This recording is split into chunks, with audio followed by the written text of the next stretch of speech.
ამასობაში ქალბატონი ნინო კანდელაკი ფსიქოთერაპევტი შემოგვიერთდა და თუ თქვენ გეცნობათ ფრაზები რომლებიც ასე ჟღერს, შენ გამო ყველაფერი დავთმე, შენ რომ არ მოგკლებოდა, შენ რომ გესწავლა, შენ რომ დაგესვენა, მე დავკარგე მომავალი, კარიერა თუ ცხოვრება. აი დღეს ვსაუბრობთ სწორედ შვილებისთვის გაღებულ მსხვერპლზე, ფრაზებზე, რომლებიც უპირობო სიყვარულის გამოხატულებაა შვილის მიმართ, იქამდე ვიდრე არჩევანისა და თავისუფლების შეზღუდვის იარაღად არ გადაიქცევა. ზღვარი კი ალბათ უმნიშვნელოა. აი ამ ყველაფერში გაგვარკვევს დღეს მოკლედ მიზეზშედეგობრივ კავშირებში ქალბატონი ნინო, რომელიც ჩვენთან იმყოფება დილიდან. მადლობა პირველ რიგში სტილურობისთვის. მოგესალმებით, მადლობა მოწვევისთვის. საკუთრებით აქტუალური საკითხია და განსაკუთრებით ისეთი ნაცნობი ფრაზები ყველასთვის. ან გითქვამს, ან მოგისმენია, ან ორივე. რეალურად ხომ ასეა, ყალიბდებით ისეთ ადამიანებად, რაც ხშირად გვესმის ხოლმე და შესაძლოა ჩვენი მშობლის მითითება, საქციელი ფრაზა ბავშვობაში და თინეიჯერობაში არ მოგწონდეს, მაგრამ მე აღმოვაჩენთ, რომ იგივე უთხარი ჩემს შვილს და იგივენაირ პიროვნებად ჩამოვყალიბდი მეც. როდის გადადის დანაშაულის შეგრძნებაში სიყვარულის მტკიცება? მოდი ცოტა არსობრივად შევეხოთ. რატო ერთდება ორი ადამიანი? რატო იქმნება ოჯახი, ხო? ეს ყველაფერი უნდა იყოს გაცნობიერებული და ძალიან გააზრებული. შვილი ისედაც შეიძლება გაჩნდეს ხო ოჯახის გარეთაც, მეურნეობაც საერთო მეურნეობისთვისაც არ იქნება ოჯახი ისედაც შეიძლება ხო? ორი ადამიანის ერთად ყოფნა, ეს არის რაღაც საოცრება. მე ესეთი მეტაფორა მომდის ყოველთვის, როცა ამ თემაზე ვსაუბრობ, რომ ორი ადამიანი დგას და ორივე ერთმანეს რწყავს და ორივე აყვავდება და გამოსცემს იმ თავის მერე ნაყოფს, რაც უნდა გამოსცეს, რაც უნდა მერე ადამიანმა ცხოვრებაში რეალიზდეს და ის ნაყოფი რაც არის მასში ჩადებული რეალიზდეს ის ტალანტები და ნიჭები ხო და ორი ადამიანი როცა ერთდება ძალიან ეხმარება ამაში ერთმანეთს ჯერსეთი ორივე ერთმანეთის სარკეა და ძალიან გვეხმარება პიროვნულ ზრდაში იმიტომ რომ როგორც სარკეში შეგიძლია ჩაიხედო შენს მეუღლეში ან შენს პარტნიორში რაც არის ახლა არ ვიცი არ აქვს მნიშვნელობა და ამ სარკეში ყველაფერს ხედავ შენ რა გაქვს სამუშაო, საით უნდა განვითარდე, რა გაკლია, რა თვისებები, უნარები, ხო? და ერთმანეთს ძალიან ეხმარება ორი ადამიანი პიროვნულ ზრდაში, თუ ეს ჯანსაღი კავშირია, რა თქმა უნდა, ხო? ამ სიყვარულის გვირგვინი არის შვილი და საოცარი საჩუქარი. და შვილი კიდე უფრო მეტად გვასწავლის უპირობო სიყვარულს. ფაქტიურად შვილი გვასწავლის სრულად ამ უპირობო სიყვარულს, იმიტომ კი ვამბობთ რომ მეუღლეც უპირობოდ უნდა მიიღო ისეთი როგორიც არის, მაგრამ ეს ძალიან რთულია. აი შვილი ამას მართლა გვასწავლის. შვილი შეიძლება რომ აი მიიღო მართლა ისეთი როგორიც არის უპირობოდ და ეხლა მე 3 ქალიშვილი მყავს და 11 შვილიშვილი. ხო და ძალიან გვასწავლიან ჩვენი შვილები ამას, როგორ შეიძლება ადამიანი უბრალოდ აი ეს რაღაც საოცარი სამყარო არის თითოეული ადამიანი მიიღო ისეთი როგორიც არის და შენ უბრალოდ გვერდიდან დატკბე ამ მშვენიერებით. იმიტომ რომ ყველა ადამიანი არის ამოუწურავი, რაღაც საოცარი, უკიდეგანო სამყარო, ხო? და შვილს თუ ასე შეხედავ, შენ პირველ რიგში იმის მაგალითს აძლევ შვილს, რომ შენ თავსაც და შენ პიროვნებასაც პატივს სცემ და მის პიროვნებასაც პატივს სცემ, ხო?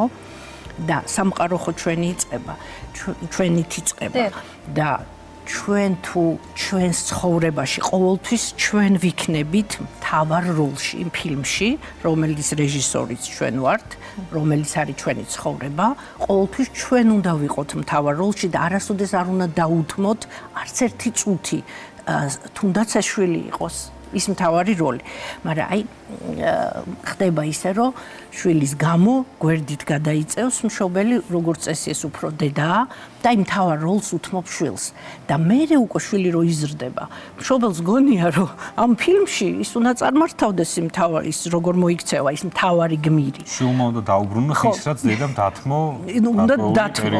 ხო და ეს არ არის სწორი. ანუ ჩვენ არასდროს არ უნდა დავთმოთ არც ერთი წუთი ჩვენს ფილმში, ყოველთვის ჩვენ უნდა ვიყოს მთავარ როლში. და შვილს პირველ რიგში ჩვენ რის მაგალითს ვაძლევთ, რომ პატივს ვცემთ ჩვენს სურვილებს, ჩვენს მოთხოვნილებებს და სურვილი ეს არის ხელშეუხებელი, ჩვენი თავისუფალი ნება. თუ ჩვენ ესეთი ვართ და მოახერხეთ, რომ აი ამ ინფანტილიზმიდან გავიზარდეთ და პიროვნებად ჩამოყალიბდით, მაშინ ეს პირველ რიგში იმას ნიშნავს, რომ პატივს ვცემთ ჩვენ სურვილებს და პასუხისმგებლობას ვიღებთ ჩვენ სურვილებზე. ამის მაგალითს ვაძლევთ შვილს და ასევე ვექცევით მე შვილს, იმიტომ რომ იმის თავისუფალ ნებას პატივს ვცემთ და მაშინ უკვე გამორიცხულია, რომ უთხრათ, რომ აი მე შენს გამო, იმიტომ რომ მე შვილთან მაშინ გულწრფელი ვარ. სულ პატარაობიდანვე ყველა ასაკში ყველაფერი ესმის ბავშვს, ხო? სულ პატარაობიდანვე მე შემიძლია ის კი არ უთხრა რომ შენს გამო მე რაღაცას დავანებე თავი და დისერტაცია აღარ დავწერე ან რაღაცა, ხო? პირიქით ვეუბნები რომ შენ მე იმხელა ენერგია მომეცი და შენ მე იმდენი რამე მასწავლე რომ ეხლა მე ჩემს სურვილებს სულ სხვა ხარისხით შევასრულებ და ყველა სურვილს ავისრულებ, იმიტომ რომ იქ სავსე ვარ შენი სიყვარულით. ხო? ეს იწყება ურთიერთობების მიმართ გადადგმული ნაბიჯებით, ხო? ზუსტად. კი ბატონო, აი ზუსტად პარტნიორს. კი, ზუსტად და გულწრფელობაა მთავარი, მართალი ყველგან გადარჩება. აი სალმონის სიტყვებიც არის, რომ არასა და მიხილავს მართალი დაგდებულ, არცა თესლი მისი მთხოველ პურისა. ანუ მართალი ყველგან გადარჩება ყველა სიტუაციაში და ეს არის წამყვანი წყვილის ურთიერთობაშიც და შვილთან გულწრფელობა.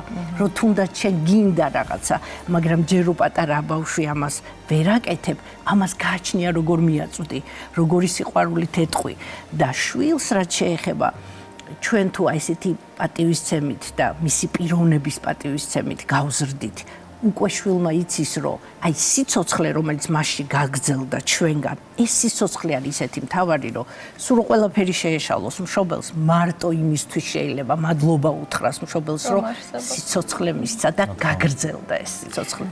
სხვათა შორის აი ახლა სააღდგომოდ ვუყურებდი ქრისტესნობას და ვფიქრობ, ბევრი რაღაც ხომ არის ჩვენთვის მაგალითი, ხოლო მაგალითად მშობლებთან ურთიერთობის დროს ხშირად 10 მცნებიდან ერთ-ერთი გვახსენდება, რომ პატივი უნდა სცე დედასა და მამასა შენსა, ხო, მაგრამ აი ვფიქრობდი ღვთისმშობლის დამოკიდებულებაზე იესოს მიმართ. ანუ ისე დაიბადა იესო, უბრალოდ ახარეს მარიამს, ასე ვთქვათ, რომ გახდებოდა მისი დედა და შემდეგ უკვე ეს მოწამეობრივი გზა როგორ თანადგომით და თანაზიარობით, აი უბრალოდ უგებდა. კი, თანადგომით, კი და მეგზურობით და სიყვარულით.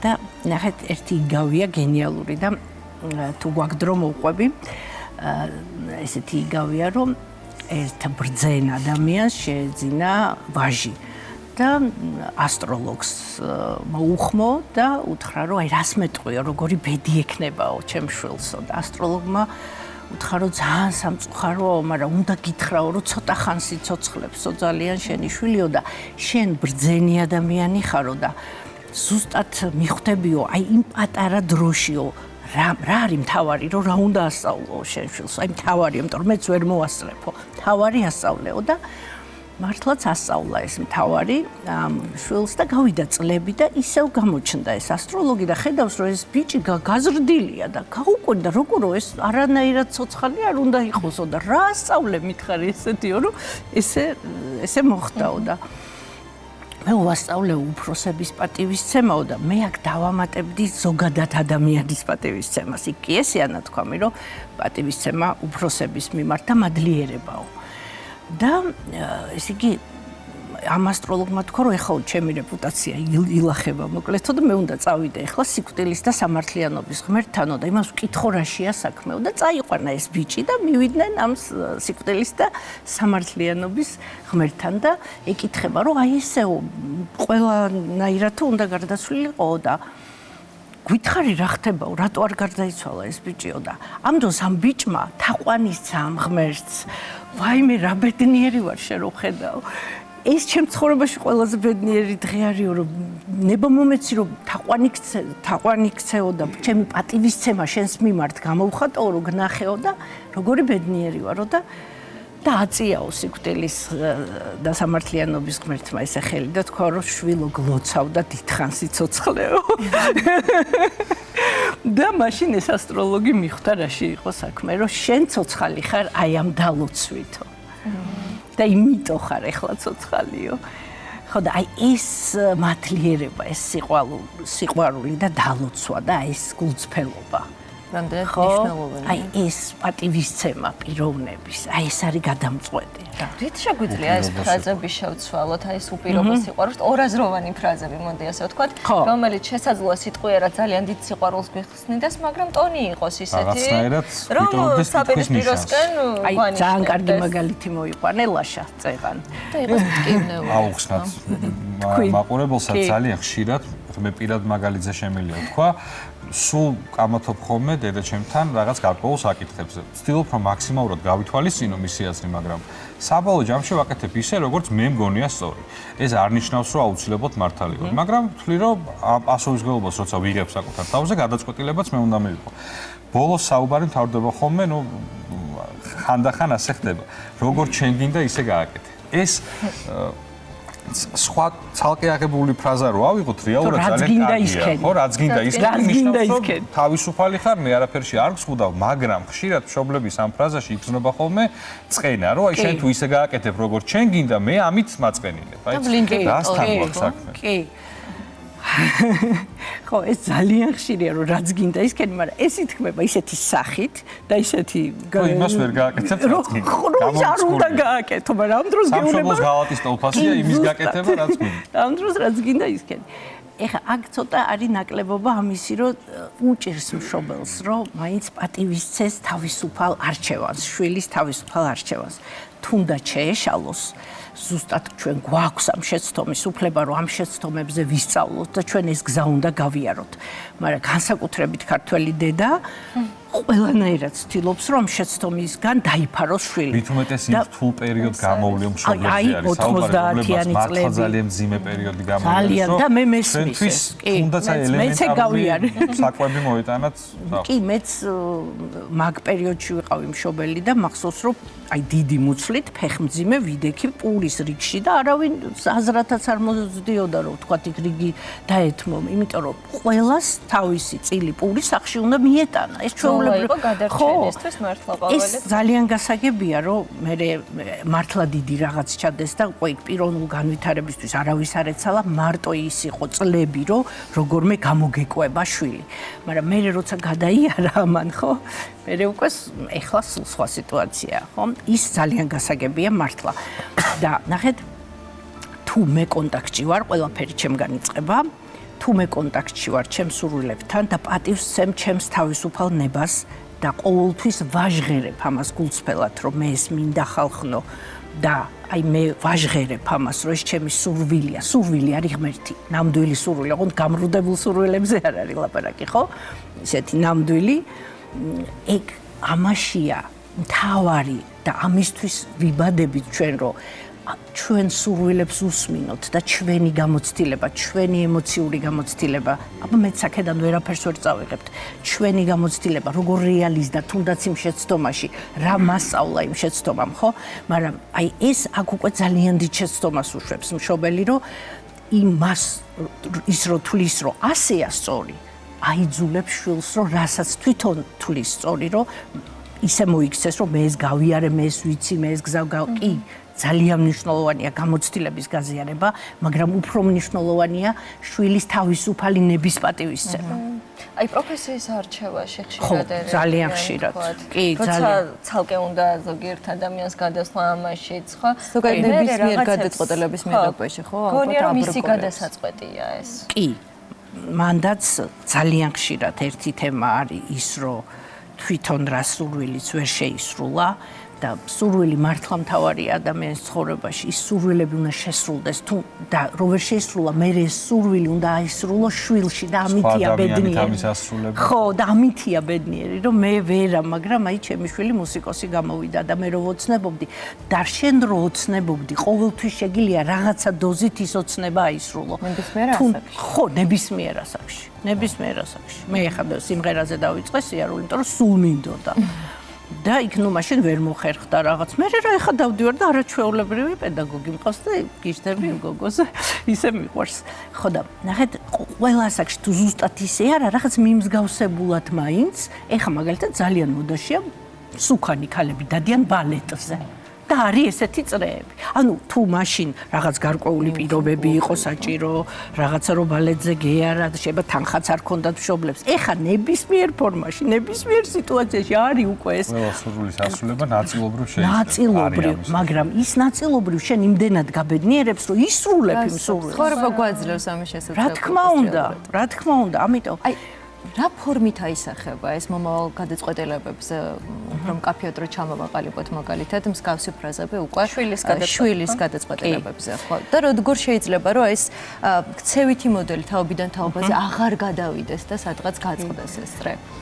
პირველი არის, რომ ეს არის ჩვენი საჩუქარი, ჩვენი სიყვარულის ნაყოფი, შვილი, რომელიც არის ჩვენგან აბსოლუტურად დამოუკიდებელი, ჩვენ მხოლოდ სამყარო გვაბარებს ცოტა ხნით, რომ მივცეთ მიმართულება, მივცეთ სიკეთე, სიყვარული, ავავსოთ, შევმოსოთ ამ სიყვარულით და მე გაუშვათ თავისი ცხოვრების გზაზე. ეს მეტაფორაც არის, რომ ის არისო შვილიო და უნდა გაისროლო და აი თამამათო და იმას თავისი თვითონ წავაო რა და თავისი ცხოვრების გზა. შეგუებით ხო თავად მშობელმა, რომ თავიდანვე გააზრებული უნდა ქონდეს. თავიდანვე, რა თქმა უნდა. აი ეს არის მნიშვნელოვანი. და მოულოდნელი არ უნდა იყოს. რა თქმა უნდა, ეს არის გაცნობიერებული ცხოვრება, ამას ქვია, რომ სტიქიურად კი არ ვაჩენთ შვილს. ჩვენ ვიცით რისთვის ვაჩენთ, რომ ვაჩენთ აბსოლუტურად სხვა პიროვნებას, რომელსაც მე უბრალოდ ვეხმარები, მეგზურობას უწევ, რომ გავიდეს ცხოვრებაში და მე უკვე თავისი გამოცდილება მიიღოს და თავისი სურვილები აისრულოს და თავისი ნიჭი რეალიზდეს და არა ის, რაც მე მინდა და მე ვერ შევისრულე, ხო? და ეს არ არის იოლი. არ არის იოლი, იმიტომ რომ მე არა ვარ კონტაქტში ჩემს სურვილებთან. მე ვერ გავბედე ჩემი ნიჭების და უნარების რეალიზება მშობელმა და ამიტომ მგონია რომ იქაც მაქვს უფლება რომ შევიჭრა იმის საზღვრებში და არა მაქვს უფლება რომ შევიჭრა იმის საზღვრებში. თვით უარყოფას იწევს ხოლმე ეს შვილებში? ხო, მე ნახეთ შვილი გააჩნია რა ტემპერამენტის არის, როგორი მონაცემები აქვს, როგორი ის აქვს, ხო, ყველაფერს გააჩნია და ამან შეიძლება შულზე ისე იმოქმედოს, რომ იმან თავისი ცხოვრებით ვერ იცხოვროს და შეესაბამოს მშობელს და ის უბედურია.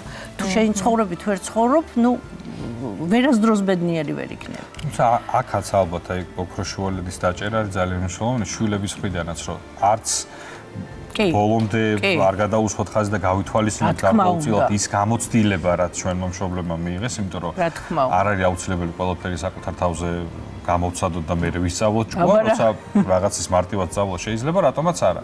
მაგრამ თან ეს დამოუკიდებლობაც არ უნდა დავკარგოთ, ალბათ ეს არის ყოველ შემთხვევაში ეს ერთად შესაძლებელია. კი, ეს ერთად შესაძლებელია და აი აქ ზუსტად გვეხმარება გულწრფელობა და სიყვარული. და იმ თავარი არსის დანახვა ადამიანში, ხო? რომ შეიძლება ეშლება, მაგრამ არასდროს არ უეტყვი იმ შულს, რომ შენ მძდელი ხარ, დებილი ხარ, ისა, ხო? არს ხედავ, იმ თავარს ხედავ, რაც არის ადამიანში, არ ვაფასებ ცუდად და თუნდაც შვილი გულწრფელად ეუბნება დედას, რომ მე მესმის დედა, რომ შენ ძალიან გინდა, რომ ეხლა მე მაგისტრატურაში ჩავაბარო, მე ეს მესმის, მაგრამ ნახე მე ხარ ასრულები მაქვს, მე ეხლა მაგ დაგეგმილი, რომ ენა ვისწავლო, ცეკვაზე უნდა ვიარო, რასაც ბავშვობიდან ოცნებობდი, იმიტომ რომ შენ ვერ მატარე და მე შემიძლია 2 წელიწადში ჩავაბარო. აი როცა გულწრფელად დაელაპარაკება, ამას წინ ვერაფერი ვერ დაუდგება. თუნდაც იქ ცრემლიც არის ხოლმე, რომ იმდენად გინდა რაღაცა, რომ შენ ტირი ხარ, გეტირება იმდენად გინდა და ეხლა ამ ცრემლის წინაშე რომელი მშობელი არ დაყრის ფარღმალს და თეთრ დროშას არ აფრიალებს, ხო? ფანტაზიის გამოყენება შეუძლიათ. რა გულწრფელობა, აი ამას ვერაფერი, ამაზე მეტი სიყვარული, თქონთ, საუბარი სიყვარულით და გულწრფელად, რომ ყველაფერი ვთქვათ, არ იცის ადამიანმა შენ რას გძნობ, შენ უნდა თქვა რას გძნობ და როდესაც ეტყვი, რომ დედა ძალიან მიყვარხარ, როცა ასე იწყებს საუბარს, რომ გამანებე თავი, ესე კი არა. დედა, მე შენ ძალიან მიყვარხარ და შენი აზრი ჩემთვის ძალიან მნიშვნელოვანია და ვიცი, რომ შენს გიყვარ ვარ. და ეს ბავშვობიდან ვიცი და ნახე მე ეხლა ეს ძალიან მინდა. და მე მგონი ეს შესაძლებელია და მოდი მე ესე გავაკეთოთ. აი ხა ამას წინ რამე დაუდგება. მაგრამ ჩხუბი რომ გამანებე კალო თავი ფორმულირება არის თავარი გასაღები ალბათ ასე დროს როგორც ნებისმიერ შემთხვევაში გახსნილი გულღია გულწრფელი სიყვარულით საუბარი და მადლიერებით რომ გიფასებ რაც გამიკეთე ვიცი რაც გამოიარე ჩემს გამო თუნდაც იმ 90-იან წლებში და ამას ზად ვაფასებ და მადლიერი ვარ და როგორც ის იგავი რომ მოვყევი იქ დედა აწევს ხელს და შვილო გლოცავ კეტყვის თუმცა ალბათ ის უნდა გავითვალისწინოთ, რომ როცა შვილი უკვე ზრდასრულ ასაკშია, მაშინ არ უნდა გაგვახსენდეს, რომ აი ეს რაღაცები ჩავაწყვეტოთ მოკლედ ბავშვობიდან თუ არ არის ის გულწრფელობა და სიყვარული ზრდასრულთან უკვე აღარ აქვს. მე მიღებაც უჭერთ ხოლმე შვილებს გარკვეული ასაკის შემდეგ, თუ მანამდე არ მოხდა ამ ნიადაგის მომზადება. და მანამდე რითი ხდება, რომ ყველა ასაკში ვასწავლით, რომ აიღოს თავისი წილი პასუხისმგებლობა.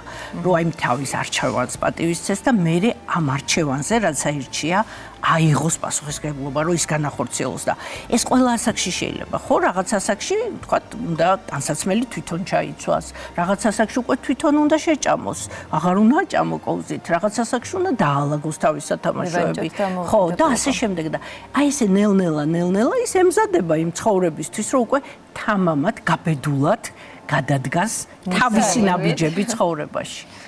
რომ შევაჯამოთ, ალბათ ყველაზე მნიშვნელოვანი არის სიყვარული და გააზრება იმ ყოველი ნაბიჯის და გაცნობიერება, რისთვის აკეთებ, რატო აკეთებ, რა არის ეს შვილი, რა მოგეცა, ვინ არის. ის არ არის შენი კუთვნილება, ხო, რაღაც საკუთრება, ან შენი ოცნების ამსრულებელი, ან შენი ოჯახის შემაკავშირებელი, ან კიდე რო გარდაიცვლება ბავშვი და იმის სახელს არქმევენ, თითქოს იმას ჩაანაცვლებენ, ხო? ან ის იმიტომ აჩენენ, რომ ქმართან შეაკავშიროს და არ გაშორდეს ქმარი, მთელი ამბებია, ხო? ეს არაფერი არ არის. ეს არის უდიდესი საჩუქარი შენთვის, რომელიც გზრდის და გასწავლის ამ უპირობო სიყვარულს და სხვისი პიროვნების და საზღვრების პატივისცემას. ძალიან საინტერესო იყო და მრავლის მთქმელი და მომცველი იყო თქვენი საუბარი ჩვენთვის. იმედი მაქვს, რომ დავფიქრდებით კიდევ უფრო მეტად და მივიღებთ იმ მნიშვნელოვან გადაწყვეტილებას, რომელიც შემდგომში ჩვენს ცხოვრებასაც და ჩვენი შვილების ცხოვრებასაც კიდევ უფრო მარტივს, ლახს და ბედნიერს გახდეს. მშობლისთვის ასნა ყველაზე დიდი ბედნიერება არის შენი შვილის ანთებული თვალები, როცა იცი, რომ შენი შვილი არის ბედნიერი და მადლიერი იმ ყველაფრით, რაც აქვს. ამაზე დიდი ბედნიერება მე ეჭვება, რომ რაიმე იყოს მშობლებისთვის და ალბათ მე და თეოც, როგორც ახალბედამშობლები, რაღაცნაირად უნდა ვცადოთ, რომ ეს ყველა მიღებული რჩევა გავითვალისწინოთ და კიდევ უფრო სწორად წარმართოთ ურთიერთობას. და კიდევ უფრო ფრთხილად გადავდგამ ნაბიჯი. კი ბატონო, სხვისი მაგალითების გავითვალისწინოთ. კი, ამ ყველაფრის მოსმენა. მადლობა მინდა გითხრათ. ძალიან დიდი მადლობა. თქვენი დროისთვის, არაჩვეულებრივი რეკომენდაციები.